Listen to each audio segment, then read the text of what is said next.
Welcome to our conclave on meeting future emission challenges. And thank you to all the panelists for making time in what is a very, very difficult period that in some way, shape or form has affected all of us. I trust you are all safe and well. In fact, the pandemic has overshadowed one of the biggest achievements of the auto industry, which is the move to BS6, which was done in record time. In fact, it's an unbelievable achievement which involved a coordinated effort of OEMs, suppliers, the entire oil industry coming together to jump not one, but two emission stages in a scant 4 years. But whilst the auto industry should collectively pat its back for doing what in other markets would have been considered impossible, emissions or reducing emissions is always a moving target. So what next? Now, a roadmap has been laid out for the next stages, which is going to be BS6 Stage 2, or RDA, and the CAFE norms. So in this conclave, we have brought together some of the finest minds to discuss our preparedness for tighter future norms. What are the technologies available, the different powertrains, the hardware needed to meet them, and also the regulatory environment to make the transition going ahead easier. And of course, the biggest challenge when moving to tighter regulations is the increased cost and the impact that will have on bottom lines and the market. This conclave is also an opportune time to look back at the lessons learned from 1 year of BS6, what we can draw from it. So without further ado, I would like to invite our first keynote speaker who will surely set the context for this conclave. He's a man who needs absolutely no introduction. He's one of the true statesmen of the auto industry, a doyen with 4 decades of experience. And in fact, he's been at the cutting edge of the industry's transition to tighter norms. It is my pleasure and honor to invite Dr. Pawan Goenka, the former managing director of Mahindra Mahindra and past president of SIAM, to address the audience. Dr. Goenka, thank you so much for addressing us. Over to you. Thank you, Hormuz. It feels very strange to see former and ex attached to all my titles. So I'll have to get a current title somehow. So thank you very much, Hormuz, for organizing this conclave. I think the timing is just right. Almost all of us have now streamlined all the BS6 work, and now looking forward to what next. And you really have put down 4 very pertinent cluster of discussion today and tomorrow. That is preparedness for BS6 phase 2, powertrain to meet future norms, challenges beyond BS6 and regulatory environment. So I first want to start off, as you said, it's hard to imagine that we're already 1 year into the BS6 emission norms. So I want to first start off by complimenting all the stakeholders for the work that has been done. I personally recall umpteen meetings that I had with Mr. Gadkari along with the SIAM delegation to try and convince him that 3 years for skipping two stages is an impossible task, but he will not accept it. And I guess we, in some sense, proved him right. I had so many meetings with him that he started calling me the lawyer of the industry. I also had meetings with Mr. Pradhan. Some of you will recollect that we were struggling with the specification of the BS6 fuel, and I had several meetings with him, and again meeting with Mr. Pradhan and Mr. Sanjeev Singh, the CMD of IOCL at that time, to try and see that we can get the fuel in time, or maybe a little bit before time, because we had to test our vehicles before they are sold to the consumers. And I should first admit that the task for the fuel preparedness perhaps was even more challenging than it was for the vehicle side, because of the very huge investments involved in preparing BS6 fuel and the kind of changes that had to be done in the plant. And industry was secretly hoping that the fuel won't be ready in time, and therefore the norms will have to get delayed. But the oil industry came through. And therefore, my biggest compliment to the oil industry for doing what was as impossible from the fuel side as it was for meeting the norms from the vehicle side. I guess being in the industry for so long gives me an advantage of longevity. And I still recall going back to 2000 when the first India emission norms were introduced. And that time also I was in several meetings where in fact, nomenclature of Bharat states came at that time. And it's really difficult to imagine when we look back that in 20 years, and 20 years is not a long time for an industry, the PM level in diesel engines have come down by 97%, and HC plus NOx emission has come down by 80%. In early days, SIAM actually was ahead of the regulators, and we had proposed at that time emission roadmap going up to BS4, and also offered emission warranty on some of the products.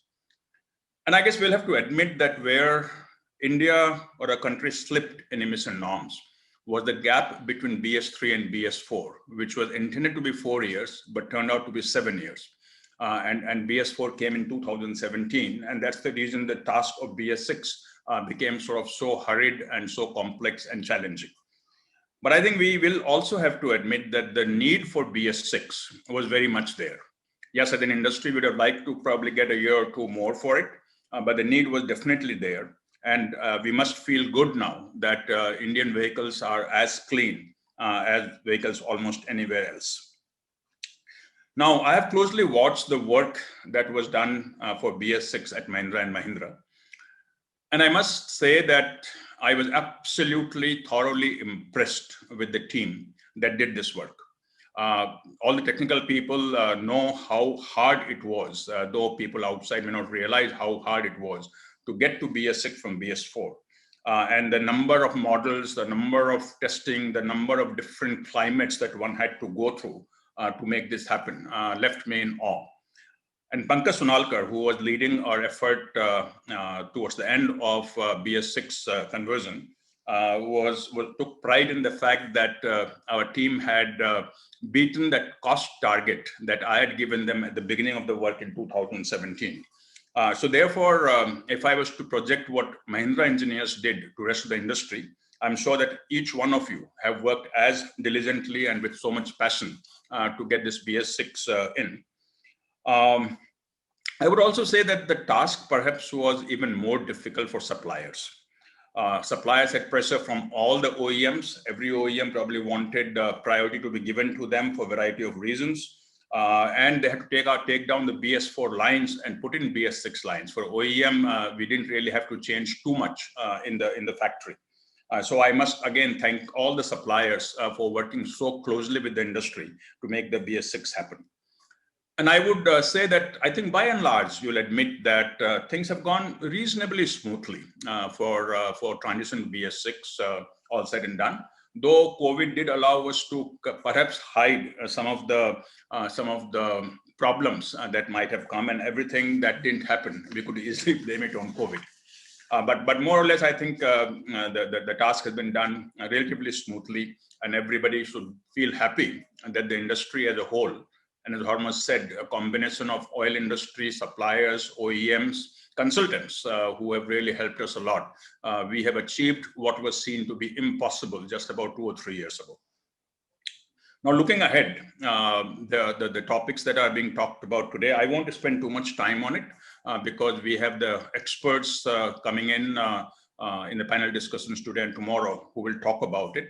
But just very quickly on the BS 6.2, the primary problem that, again, the industry is facing is the time pressure. The industry wants 1 more year and the regulators want it to come in 2023. As you are all aware that SIAM is in discussion with Mr. Gadkari to see if we can get 1 more year for BS 6.2. Cost impact will of course be there, but certainly not as much as it was for going from BS4 to BS6. Beyond BS6, of course, there is BS7 that is being talked about in Europe and will obviously come to India. My request would be that the countries should take a pragmatic approach in the next emission norm and understand the benefit of it and the cost that it will entail in our products. meeting the CAFE requirement, which is the overall powertrain and combination of BS6 and CAFE, will obviously require us to have alternate powertrains, whether it's electric vehicle, that of course has a very big impact, very positive impact, as all of you know, or hybrid, or something else that will help us to meet the CO2. But it's very clear that simply ICE engine will not be enough to meet the CAFE requirement of right now 2022, and hopefully we'll get some sort of extension in 2023 or 24 for that. The regulatory roadmap it's very important that we have a long-term sort of roadmap defined, like it was done for safety. I think safety has worked extremely well. We knew exactly what is coming when, and industry never really had any issues in meeting the safety requirements. So I want to leave the emission topic right here and spend the next 6-7 minutes talking about the industry itself. And the reason I want to talk about the industry is many of you youngsters may not realize where we have come from where we were. And if I look at the time when I came into Indian auto industry, the industry from that time has grown almost 14-15 times. 14-15 times it has grown from that time. And the changes in technology, changes in emission level, changes in safety, changes in comfort are mind-boggling. And I said in one of my my blogs that the products of that time, which were on a waiting list, today, if we wanted to sell those products, we probably will not get a single buyer. But I want to talk about 3 things that I am most impressed about or most proud of what industry has achieved in the last 20 years or so. The first one is the supplier ecosystem. I still remember going back to the days of Scorpio development, where the supplier system was very rudimentary. And today we have a supplier ecosystem as strong as anywhere else. And all the suppliers, whether Indian suppliers, homegrown, or whether MNC offshoots, they can all sort of rub shoulders with anyone in the world. Second is the quality of our products. And I again remember way back in 2000, when in JD Power, we used to get such poor score for Indian products. And today, again, our quality scores are almost even, almost I say, even with what you will see in West Japan or Korea. And third, the most important one is the development ability that we have, product development ability, the advances that we have made in product development. And every automaker, Indian or multinational, has a large development center in India, and India can now develop a product ground up and can do everything in-house. And I think this will probably be the edge that India would have. There were a lot of people who thought that the BS6 technology will be too complex for Indian engineers. And I think Indian engineers have proven that's not the case, and we were able to develop this well. So now if you look forward, what I would say is that all the sort of heavy lifting has been done. Heavy lifting in the sense of meeting the tough emission norms, meeting the safety norms, taking care of many other things. And now the narrative has to change. The industry has to be seen as an economic growth driver, rather than industry that has the negatives of safety, of emission, and so on and so forth. Yes, of course, though they are there, but much less than what it was even 5-7 years ago. And we have reached a level where we should not be sort of embarrassed about where we are, and we should be looking forward to safety. And I was just checking some data, and I found interestingly that if I was to look at the top 5 GDP countries, they are USA, China, Japan, Germany, and India in that order. And the top 5 automotive markets are China, USA, Japan, Germany, India, in that order. So other than US and China being sort of reversed, the GDP and the auto industry size are perfectly aligned for the top 5. And this means that India, if it has to have economic growth, the Indian auto industry also has to grow. And all the stakeholders, government, media, OEM, suppliers, consumers, dealers, NGOs have to work towards growing the industry and target a 10 to 12% growth or 12 to 14% growth, even because we now have a very low base for the next 5-6 years. And I was also looking at what is it that we need to do.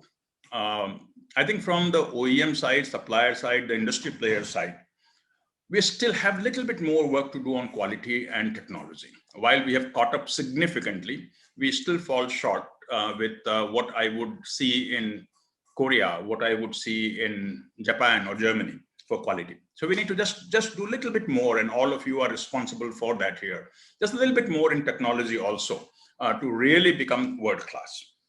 We have to spend more money in R&D. I think, again, we have come a long way, but still we are falling short from what R&D expenditure is outside India. We need to focus on local value addition.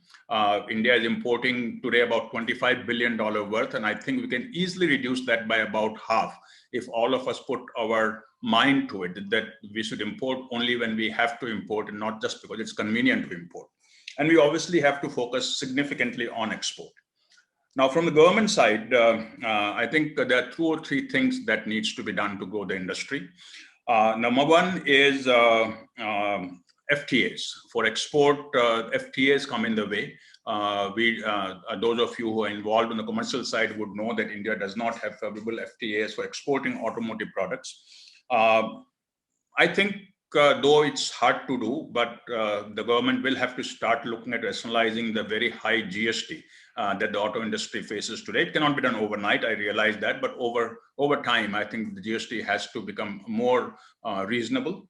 And third is pragmatic, being pragmatic on regulations, which we just talked about earlier. And I would conclude by saying that the country needs to revisit AMP 2026. Some of you are perhaps involved in making this 2026 mission document in 2016. A lot has changed since then. The world has really gone upside down. And what was thought about in 2016 may not be valid now in 2026. And therefore, we should revisit AMP 2026 and make a very aggressive target. And the number that I had thrown in one of the meetings was that can we target a $200 billion industry with $50 billion of export by 2026. Now you would say that, okay, you have now retired, so it's easy for you to give those targets, but keep in mind that the old timers had started with an industry which was in single-digit billions and took it to $100 billion. Now you have the task of taking from $100 billion to $200 billion and really add significantly to the Indian economic growth, employment, investment, R&D in doing so. So I wish you all very best and good luck for achieving new heights. And I'm sure you'll have very good deliberations over the next 2 days. I look at the list of speakers, all the sort of big names in the industry have come forward with Hormuz's push. And I'm sure you'll enjoy and understand and learn quite a bit from these 2 days of deliberation. Thank you, Hormuz. Thank you, Dr. Goenka.